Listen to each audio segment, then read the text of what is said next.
Magandang araw mga kagulay, welcome back sa aking channel. Greggy Farmer nga po pala ulit to. Bali ngayong araw ay Lunes. Mag-harvest tayo ng talong mga kagulay. Bali nandito tayo sa talungan natin mga kagulay. Ito na-harvestan na lahat mga kagulay. Kumbaga dito lang ako nag-intro mga kagulay. Papakita ko lang kasi sa inyo na marami pa rin naiwan mga kagulay. Ayan. Marami pa siyang mga naiwan mga kagulay. Ayan o. Ayan, mga langanin kasi siya. Ayan. Ay pa rin siya nakasabit mga kagulay. Ano? Kita na. Di kasi makita kapag ginanyan mga kagulay, di makita. Pero kapag dito ka mga kagulay, yan yung mga nangaiwan. Ayan, sa isang puno, isa, dalawa, tatlo, apat, lima. Oh, isa, dalawa, tatlo, apat. Apat yung iba na naiwan mga kagulay. So, dito mga kagulay, nag-harvest kami ng maagang-maga mga kagulay kasi dalawa yung buyer natin mga kagulay. Dalawa yung buyer natin. Kailangan mauna yung isang buyer natin kasi ihatid pa yon. Hindi katulad nung buyer ko dito sa San Francisco mga kagulay, taga San Francisco silang kumukuha dito mga kagulay.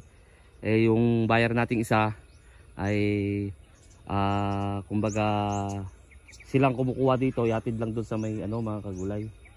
Yan siya. Ano nang ano. Bali yung nahatid natin doon sa buyer kanina, hindi ko na nagawa ng video mga kagulay. Nasa ano? Nasa 500 lang mga kagulay. 500 kilos yung nakuha ng unang yung hinatid natin sa ano. Hinatid ko sa ano. Hindi ko na lang, wag niyo na lang tanungin mga kagulay kung taga saan yung buyer. Hindi naman sa pagmamadabot mga kagulay. Siyempre, baka kapag mag ano rin kasi doon, baka ano lang mga kagulay.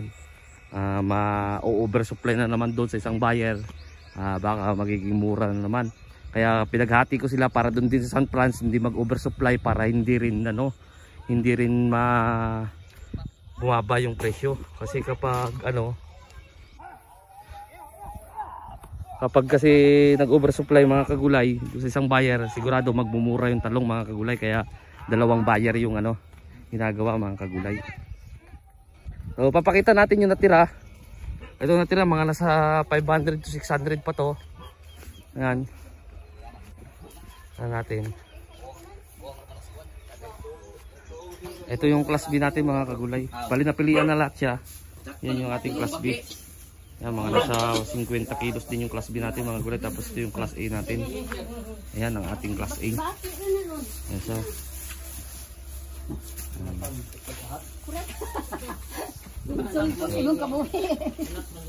Tapos yung sitaw natin kagahapon nag-harvest tayo ng sitaw mga kagulay. Tapos ngayon linggo kahapon nag-harvest tayo. Tapos ngayon nag-harvest ulit tayo mga kagulay. Kaya mapapansin nyo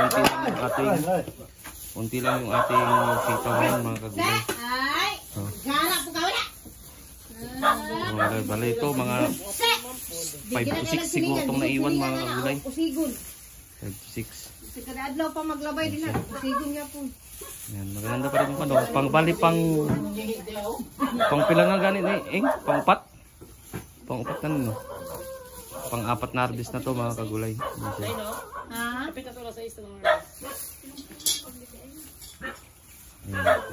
Yun, malamon na kay para din mo dito.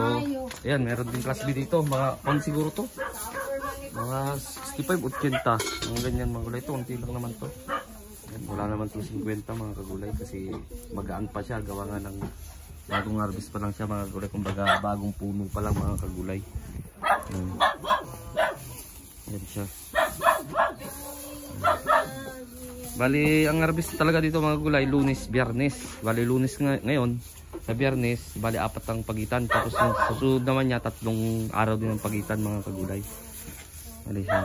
Yan, medyo madumi siya mga kagulay, gawa ng grass cutter. Ayan o. Ayan. Ayan ang ating talong. Ayan, buti na lang naka-spray na ako mga kagulay kasi meron siyang ano, tama ng trips. Ayan o. Mapapansin nyo. Kaya nag-spray na ako nung parang harvest. Nag-spray na ako. Buti na nga hindi dumami. Control natin kagad. Yun nga yung gamit ko Formula 1. Nag-double action ako at saka Optimax mga kagulay.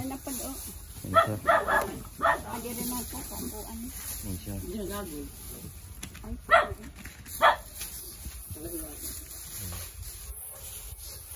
Salamat sa Panginoon mga kagulay at harvest tayo ng ganito marami, pang-apat na harvest. Kaya nga, salamat sa Panginoon mga kagulay, kaya naka-harvest tayo ng ganito kahit na dire-diretso na rin ang init dito, araw. Ito, makapansin nyo naman itong bagong tanim dito sa katunayan lang na talaga dire-diretso na ang init dito mga kagulay. Kasi itong tanim natin na sa demo, medyo nababansot siya mga kagulay. Although may dinidiligan naman siya, pero di ba talaga yung yung klima na medyo malamig mga kagulay. Kahit naman ng patubigan natin siya ng patubigan, kung talagang dire-diretso yung init niya, may pagkakaiba pa rin mga kagulay. Ito yung demo natin. Yan. Yan katunayan na talagang mainit. Yan no, naglalanta yung natin yung atsal natin. Bali yung atsal natin sa Miyerkules ang harvest niya mga kagulay. Sabay ulit doon sa sitaw kasi Lunes ngayon nag-harvest ng sitaw.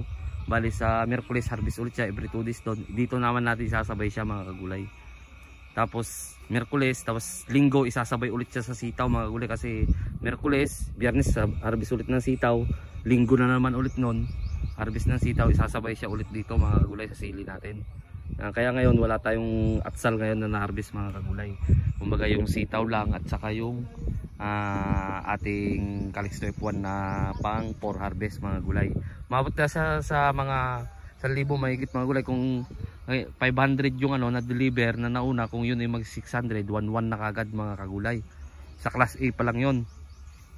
Sa class B mga sabihin na nating 100 para kahit sabihin ng iba na maraming class B, pero estimate lang yun, ibig sabihin nasa 1,2 yung natin. Pero kung halimbawa 50 lang, 1,1 kapag halimbawa 600 yun. Kasi yung tansya ko doon mga na 6, mga 5 to 700 yun yung nandun mga gulay. Papakita ko ulit, 5 to 700 yung naiwan. Ewan ko lang kung to mga kagulay. Yan. Ayan o, makikita nyo naman, alam naman yan ng mga magtatalong talaga yung mga ganitong umpok. Ayan o, ayan siya mga kagulay. Tapos makikita nyo naman na malalaki talaga siya mga kagulay. Ayan. Ayan, bali 4 ang nag-ano, bali 5 yung isa na pa doon, bali 5 yung nag-ano natin mga kagulay. Diluyat man kayo. So, ayun mga kulay, hanggang dito na lang ako. Kumbaga, in-update ko lang kayo dito sa pang-apat na harvest ko. Sa bago pa lang sa munting channel ko, huwag niyo kung kalimutan mag-subscribe. Click nyo na rin po yung notification bell para update kayo lagi sa gagawin kong video tungkol dito sa aking pagtatanim ng talong, sitaw, atsal, sa palaya, sa susunod tanong ng sa tanim ng kung ano po yung matatanim ko. Maraming salamat po sa inyo. God bless po sa ating lahat.